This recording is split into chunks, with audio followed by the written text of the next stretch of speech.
A customer accused me of kidnapping my son because he is white and tried to run away with him. She went pale when I got the police involved and filed charges. I'm a mixed ethnicity individual. I've been confused for many races over the course of my 29 years on this planet, but I'm literally Caucasian and African American. Usually it can be figured out, but the difference with me is my father is the Caucasian, so therefore my hair is straight. I'm originally from Texas and am usually confused for being Mexican. Also, I am married to a Caucasian woman who had a child before we were married. His father is not in his life as much, and I took the responsibility because I love this woman and I love this little boy as if he were my own. He's 4 now and I've been in his life since he was 1. Anyways, on to the story. My wife needed a few things from the grocery store and she needed to run a few more errands, and usually she just goes and knocks things out herself because I'm sleep. I work nights, but this particular day I happened to be awake and I offered to go for her. She works hard and does a lot, so I definitely felt it was necessary to do something for her so she could just relax for the day. I took my son with me so she could rest up and just take it easy, and it gave me time to spend with my son for some bonding. We completed all of the errands, which went smoothly, and then headed to the grocery store to finish up our day. My son, being a typical 4-year-old, was full of energy, running ahead of me, laughing and speaking to everyone he comes across, which I generally don't mind as long as he doesn't hit anyone and stays within eye view. As I'm making my way down and I'm looking for canned corn, my son jogs to the end of it when an older lady is entering at the other end. My son, being the sweet social butterfly he is, approached and exclaims an excited, "Hi, me 4 and me Ryan." Bless his little heart. The lady looked down and said, "Well, hello there. You shouldn't be running around unattended.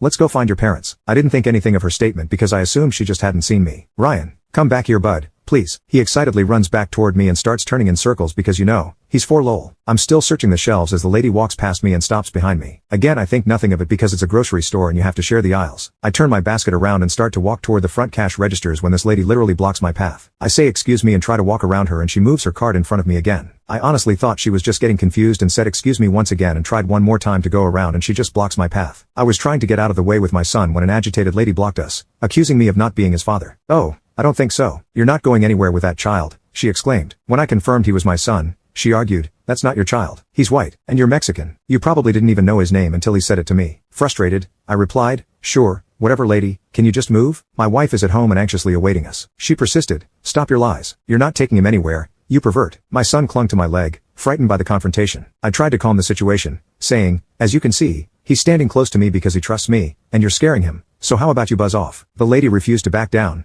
insisting, "No, he's scared because of you. He just doesn't know how to express it yet." She then addressed my son directly, "Come on now, sweetie. I'm here to rescue you. Come with me." Thankfully, my son was able to communicate to her he wasn't going anywhere with her, but she was having none of it. She literally grabbed my son and began to run. It caught me off guard because I honestly could not fathom what was actually happening. My son starts screaming loudly because he was so scared, and this lady is just like, "Don't worry, sweetie, he won't hurt you, I promise." Suddenly, I snap back into reality and I begin to chase after this crazy winch. While running through the store, I yell for people to stop her and that she's kidnapping my son, and thankfully a worker stops her before she makes the exit. "Lady, why are you stopping me? This Mexican here is trying to kidnap my grandson." My son literally is bawling his eyes out and extending his arms out calling for me. This lady was relentless and would not let go until my son, even after he slaps her face multiple times. I laughed a little, not gonna lie. At this point, a manager shows up and asks what's going on. The lady spoke before me. "Lady, this," pointing at me, "pervert is trying to kidnap my grandson and I was just trying to escape." Me? "That's my son, you freaking psycho. Now let him go." The manager didn't know what to believe. I don't blame him, he was caught in a weird situation. So I pulled out my phone and showed him pictures of me and my son that dated a year or so back as proof. This lady still would not give up and accused me of faking them. Like, how would you do that exactly? I'll never know, but whatever. Sadly, there were 2 other ladies there taking the psycho's side and said I was attempting to kidnap my own son because there was no way we were family because of our different skin tones. One even called the police, which I was actually happy about because I knew they'd be able to review the security cameras. Even still, I called my wife to see if she could come to the store to get this situation cleared up quicker. As soon as I told her what was going on, she zoomed to the store. She got there about the same time as the police. The crazy ladies were giving their statement to the cops when my wife walked in. As soon as she walked in, my son goes, "Mama, help." My wife is a true mama bear and she immediately flew into a rage when she saw this lady holding my son. "Let him go now," she demanded. The lady, claiming to protect our son from a pervert, was supported by 2 other women who accused me of trying to kidnap him. The officer, confused, asked the lady if she knew my son, but my wife clarified she had no idea who the lady was and showed a picture of my mother-in-law. The lady admitted she lied about being his grandmother but insisted she was protecting him from me. My wife said, "Who are you talking about again?" She pointed at me. "Oh, you mean my husband?" I presented my ID to the officer and the manager, and my wife did the same. We also each showed pictures of us on our phones to prove we were really a family. The cop nodded in approval and handed us our phones back and jotted down a few notes. The 3 ladies for some reason still kept trying to say this was all fake and my wife was in on the kidnapping and said we needed to be arrested. My wife lost it at this point and let off some colorful words I won't repeat here, but she definitely got her point across. Then the nail in the coffin came for the psycho trio. The office turned to the manager and asks, "Sir, do the cameras work here?" The 3 ladies' faces went pale, like ghostly pale. The officer reviewed the outside camera as I pulled into the parking lot and saw me take my son out of my car, and then as I went up and down the aisles, and most importantly the instance the woman snatched up my son and began to run. Upon his return he asks, "Would you like to press charges?" The lady said, "Yes, I would." Officer told her, Why would I be asking you that question? Shut your mouth and sit down. He turns to me and repeats the question. Me?